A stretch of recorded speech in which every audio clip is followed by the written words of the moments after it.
علیکم ورحمۃ وبرکاتہ۔ کیا حال ہے میری پیاری بہنوں کا؟ اللہ ہم سب کو صحت اور ایمان کی بہترین حالت میں رکھے۔ ہم پڑھیں ہیں سورہ آل عمران، پارہ نمبر 4۔ آیات ہیں آج انشاءاللہ ہمارے پاس 110 تا 112، اور سبق نمبر ہمارے پاس 5 ہے۔ ربی اشرح لی صدری ویسر لی امری واحلل عقدۃ من لسانی یفقہوا قولی رب زدنی علما رب زدنی علما رب زدنی علما۔ اعوذ باللہ من الشیطان الرجیم، بسم اللہ الرحمن الرحیم۔ ایک نظر لفظی ترجمہ دیکھ لیں۔ کنتم، تم، خیرہ، بہترین ہو، امتن، امت۔ کنتم خیرہ امتن، تم بہترین امت ہو، اخرجت، نکالی گئی، للناس، لوگوں کے لیے، تأمرون، تم حکم دیتے ہو، بالمعروف، نیکیوں کا، وتنہون، اور تم منع کرتے ہو، عن المنکری، ان سے، منکری، برائیوں کا، اور تؤمنون، تم ایمان رکھتے ہو، باللہ، اللہ کے اوپر، ولو، اور اگر، آمنا، ایمان لاتے، اہل الکتابی، اہل کتاب بھی، لا، ضرور، کانا، ہوتا، خیرن، بہتر، لہم، ان کے لیے، منہم، ان میں سے، المؤمنون، مومن بھی ہیں، واکثر، اور اکثر، ہم، ان میں سے، لا، ضرور، اکثرہم الفاسقون، اکثر ان میں سے فاسق ہیں، فسق و فجور کرنے والے ہیں۔ یہ بہت پیارا لقب ہے جو اللہ پاک نے ہمیں دیا ہے۔ کنتم خیر امتن اخرجت للناس، تم بہت پیاری امت ہو، بہترین امت ہو، سب سے اچھی امت ہو۔ اللہ کے نزدیک امت مسلمہ سب سے بہترین امت ہے۔ کیوں؟ اخرجت للناس، وہ لوگوں کے لیے نکالی گئی ہے، تأمرون بالمعروف، نیکیوں کا حکم کرنے والے، وتنہون عن المنکر، اور تم برائیوں سے منع کرتے ہو، وتؤمنون باللہ، اور تم وہ ہو جو اللہ پر ایمان رکھتے ہو۔ تو اللہ تعالیٰ فرماتا ہے نا، ساری مخلوق میرا کنبہ ہے، تو ساری مخلوق اللہ کا کنبہ ہے۔ جیسے ایک باپ کہتا ہے یہ میرا گھر ہے، یہ میرے بچے ہیں، جو اس کی بھلائی چاہے گا وہ مجھے اچھا لگے گا، جو اس کی بھلائی نہیں چاہے گا مجھے وہ اچھا نہیں لگے گا۔ تو اللہ بھی ایسے ہی کہتا ہے، یہ ساری مخلوق میرا کنبہ ہے، جو ان کی اچھائی چاہے گا، ان کو اچھے راستے پہ لگائے گا، وہ مجھے محبوب ہے، اور جو ان کو برائی سے منع کرے گا وہ میرا محبوب ہے، جو ان کو نقصان سے پہنچائے گا۔ تو دوزخ میں جانے سے بڑا نقصان کون سا ہو سکتا ہے؟ تو کہا تم بہترین امت ہو، امت مسلمہ، تم بہترین امت ہو، تم لوگوں کو نیکی کا حکم کرتے ہو اور تم برائیوں سے منع کرتے ہو۔ لیکن افسوس ہے نا، ہم لوگوں میں سے اکثر آپ نے بھی کلمہ پڑھا ہو، وہ سنا ہوگا، سن دوزخ اگدی چھو نہیں سکتی، ایسا کلمہ نبیدہ پڑھا ہے۔ تو اللہ تعالیٰ کیا فرما رہے ہیں؟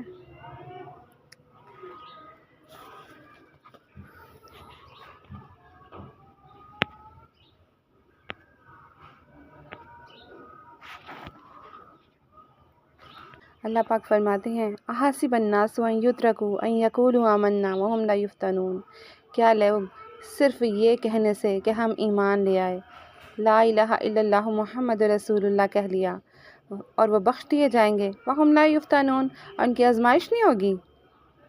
یعنی بس یہ کہہ لیا میں نے تو کلمہ پڑھا ہوا ہے تو بس میں مومن ہو گیا، اب مجھے دوزخ کی آگ نہیں چھو سکتی۔ ایسے ہی تو کلمات یہود و نصارہ کہتے تھے میری بہنوں، ایسے ہی تو کلمات یہود و نصارہ کہتے تھے، ہمیں دوزخ کی آگ چند دن کے سوا نہیں چھوئے گی، ہم اللہ کے پیارے، ہم اللہ کے محبوب ہیں۔ تو امت مسلمہ نے بھی یہی کام کرنے شروع کر دیے۔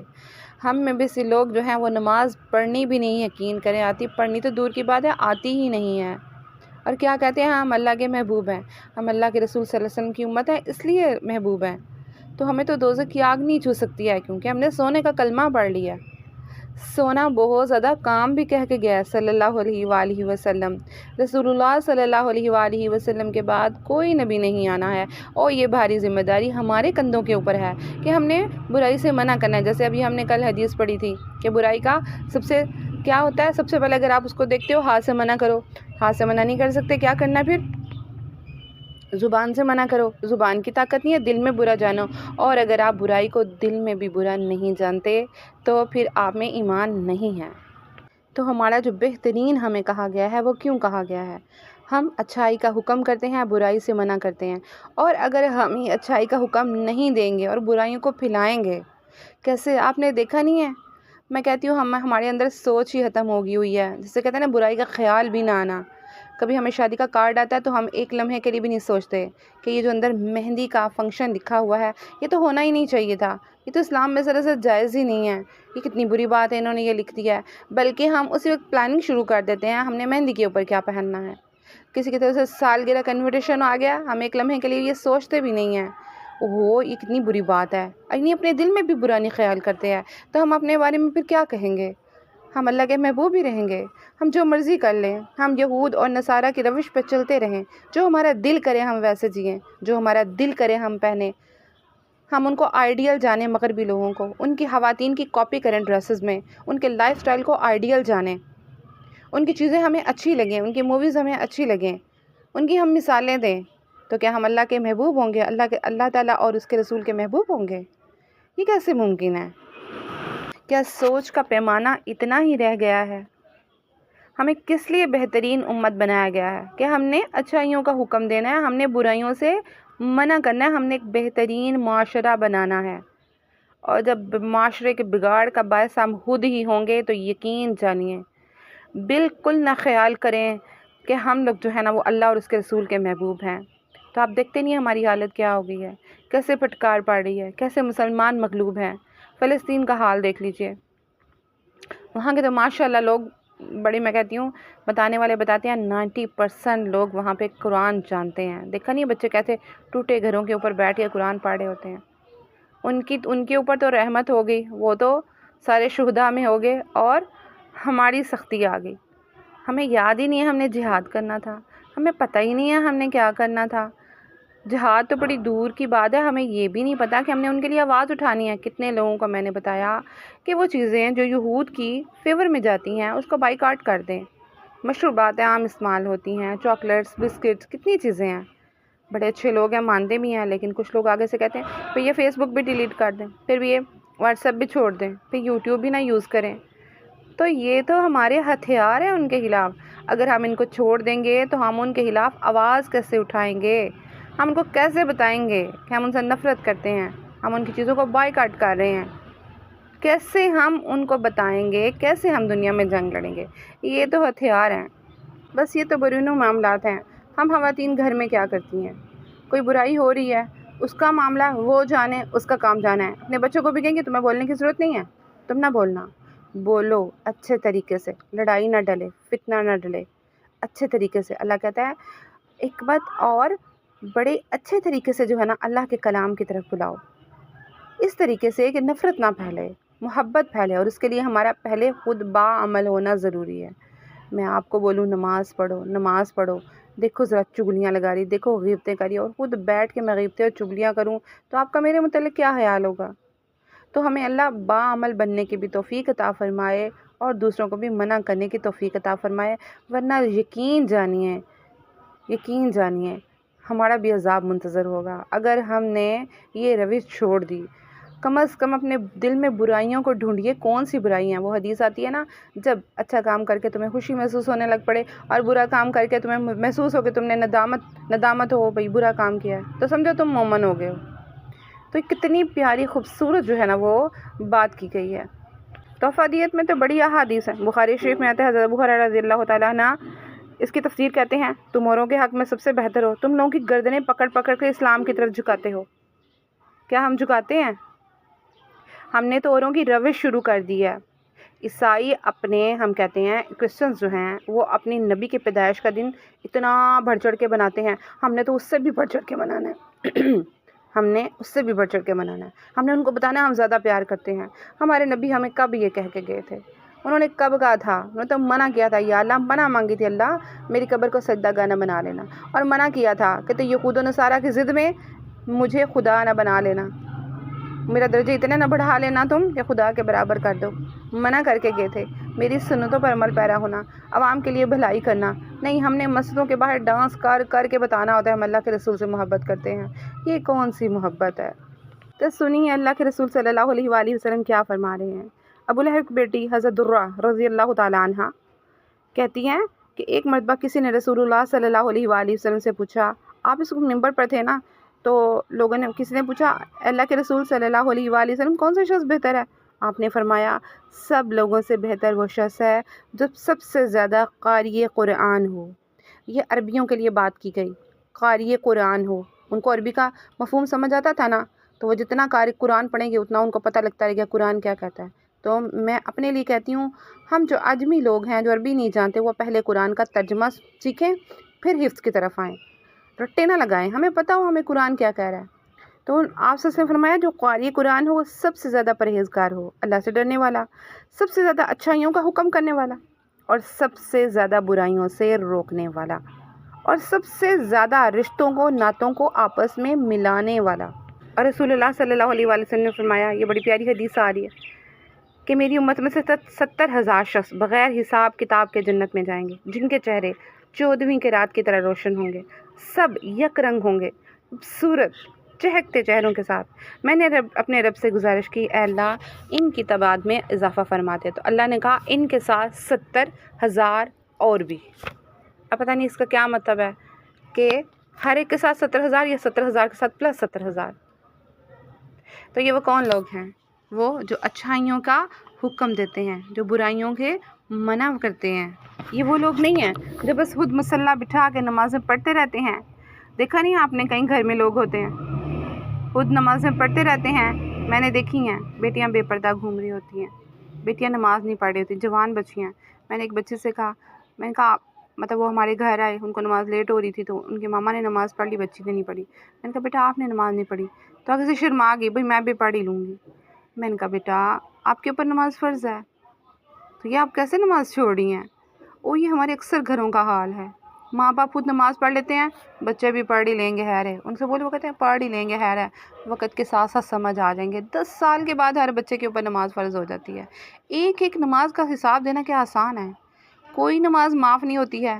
اکثر لوگوں کو یہ ہے کہ پتہ نہیں پچھلی نمازیں معاف ہو جاتی ہیں، کوئی قضاء امری نہیں ہوتی ہے، کوئی کہیں سند نہیں ہے۔ ایک ایک نماز جو قضا ہو چکی ہے پچھلی، ہر نماز میں کوشش کیا کریں ایک نماز کے فرض شامل کر لیا کریں تاکہ ہماری انشاءاللہ نمازیں پوری ہو جائیں۔ بات کچھ لمبی ہی ہو گئی ہے، بڑا دل دکھانے والا ٹاپک تھا۔ ہم لوگ برائی کو برائی ہی نہیں سمجھتے، جب برائی کو برائی نہیں سمجھی جاتی تو پھر بس اللہ تعالیٰ کے عذابوں کا انتظار کریں، اللہ کی رحمت اٹھ جاتی ہے ان چیزوں سے، ان لوگوں سے، ان علاقوں سے۔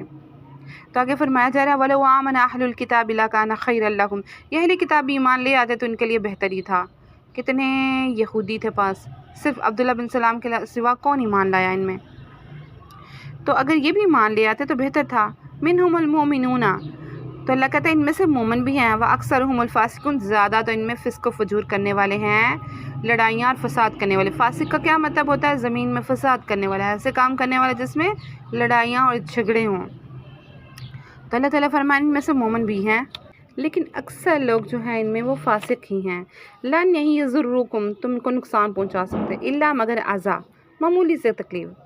تو یہ سب کچھ کرتے ہیں آپ کو تکلیف نہیں پہنچا سکتے، مگر معمولی سے جو ہے نا وہ تکلیف پہنچا سکتے ہیں۔ اللہ کے حکم کے سوا تو کوئی کسی کو نقصان نہیں پہنچا سکتا۔ وَإِنْ اگر یقاتلوکم، یہ اگر آپ سے جھگڑیں لڑیں جنگ کریں، یولوکم، پیٹ پھیر کر بھاگ جائیں، الادبار، پیٹھیں، یولوکم، پلٹ جائیں، ادبارہ، پیٹھ کے بل۔ وَإِنْ یقاتلوکم یولوکم الادبار، اور اگر یہ تم سے لڑیں تو کیا کریں؟ پیٹ پھیر کر بھاگ جائیں۔ ثم لا ینصرون، پھر ان کی مدد بھی نہیں کی جائے گی، پھر ان کی مدد نہیں کی جائے گی۔ اور وقت نے بتایا کہ ان کے ساتھ ایسا ہی ہوا تھا، ان کے ساتھ یہ حساب ہی ہوا تھا۔ کہنے میں کہتے تھے ہم بڑے جنگی ماہر ہیں، مدینہ کے یہود کہتے تھے، جوز کہتے تھے ہم لوگ بڑے جنگی ماہر ہیں، کبھی ہم سے مقابلہ ہوا نا تو ہم بتائیں گے کہ لڑنا کسے کہتے ہیں، مہارت کسے کہتے ہیں۔ بے انتہا ان کے پاس ہر چیز تھی، لیکن وہیں اللہ کے نبیوں کو قتل کرنے کے باعث، اللہ کے دین میں تحریف کرنے کے باعث، بزدلی کے باعث، اور رسول اللہ صلی اللہ علیہ وآلہ وسلم کی مخالفت کرنے کے باعث کیا ہوا؟ ان کے اندر بزدلی آ گئی۔ اللہ کہتا ہے یہ لڑ ہی نہیں سکتے، لڑیں گے تو پیٹ پھیر کر بھاگ جائیں گے۔ ضربت ڈال دی گئی علیہم، ان کے اوپر، ذلت و مسکینی، ان کے اوپر ذلت ڈال دی گئی۔ آئینہ، جہاں ماں سکیفو پائے جائیں، جہاں کہیں بھی ہوں گی اللہ کی طرف سے ذلت ان کا مقدر ہوگی، الا مگر بحبل، پناہ میں آ جائیں، من اللہ، اللہ کی، وحبل، اور پناہ میں آ جائیں من الناس، کسی لوگوں کی، مگر اللہ ان کو کسی وجہ سے پناہ دے یا پھر یہ لوگوں کی پناہ میں آ جائے، وباؤ اور گرفتار ہو گئے، بغضبن غضب میں، من اللہ اللہ کے، اور یہ اللہ کے غضب میں گرفتار ہو گئے، وضربت اور ڈال دی گئی علیہم ان کے اوپر المسکنۃ محتاجی، اور ان کے اوپر محتاجی ڈال دی گئی، ذالک یہ بھی انہم اس لیے کہ وہ کانوا تھے، یکفرون کفر کرتے بآیات اللہ اللہ کی آیات کے ساتھ، ویقتلون اور قتل کرتے تھے الانبیاء انبیاء کو، بغیر حق بغیر حق کے۔ یہ اس لیے ان کے ساتھ ہوا کہ ہم اللہ کے انبیاء کو قتل کرتے اور کفر کرتے تھے اللہ کی آیات کا، ذالک یہ بیما اس لیے عصوا وہ نافرمان تھے، وکانوا اور تھے یعتدون حد سے بڑھے ہوئے۔ تو خلاصہ اس کا یہ ہے، اللہ کہتا ہے ضربت علیہم الذلۃ اینما ثقفوا ان کے اوپر ذلت ڈال دی گئی وہ جہاں کہیں پائے گئے، الا بحبل من اللہ وحبل من الناس مگر یہ کہ وہ اللہ یہ لوگوں کی پناہ میں آ جائے۔ بہترین قصہ جو ہے وہ فلسطین کا ہے، امریکہ نے پوری پناہ دی ہوئی ہے یہودیوں کو۔ یہودی ایک خاص جماعت ہے، الگ سے جماعت ہے کہ آج سے تقریباً 100 سال پہلے کیسے جب ان کے اوپر شبہون مارا گیا، یہ بالکل بے آسرا کشتیوں میں کبھی ادھر بھٹک رہے تھے کبھی ادھر بھٹک رہے تھے، کوئی ان کو پناہ نہیں دے رہا تھا، تو اہل فلسطین نے ترس کھا کے ان کو پناہ دے دی، بس پھر آہستہ آہستہ آہستہ یہ امریکہ کی پشت پناہی سے اتنے مضبوط ہو گئے کہ فلسطینیوں کو ان کے گھروں سے ہی نکال دیا، اور آج یہ حال ہے کہ ان کے علاقے بھی مسمار کر دیے ذلیلوں نے۔ تو وباء بغضب من اللہ، اللہ کہتے ہیں وہ اللہ کے غضب میں گرفتار ہو چکے ہیں، کتنے چاہے وہ آئرن ڈوم بنا لیں، چاہے وہ دنیا میں کتنی ترقی کر لیں، چاہے وہ کتنا اپنا نام کما لیں، لیکن اللہ کے غضب میں گرفتار ہیں۔ وضربت علیہم المسکنۃ تو ان کے اوپر محتاجی ڈال دی گئی۔ محتاجی کا کیا مطلب ہے؟ خود کچھ نہیں کر سکتے، دوسروں کے بل بوتے پہ یہ سارا کچھ کریں، اور اب بھی دیکھیں ایسے ہی ہو رہا ہے۔ ذالک بانہم کانوا یکفرون یہ اس لیے کہ وہ کفر کرتے تھے اللہ کی آیات کے ساتھ۔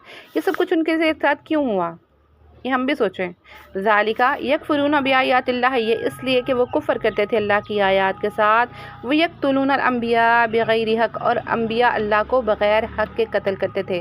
بنی اسرائیل میں ایک ایسا بھی ٹائم گزرا ہے جب ایک دن میں وہ 300 نبیوں کو قتل کر ڈالتے تھے، اور پچھلے ٹائم جا کے آرام سے اپنے کاروبار کر رہے ہوتے تھے، مطمئن ہو گئے، ان کے لیے کوئی بات نہیں تھی انبیاء اللہ کو قتل کرنا۔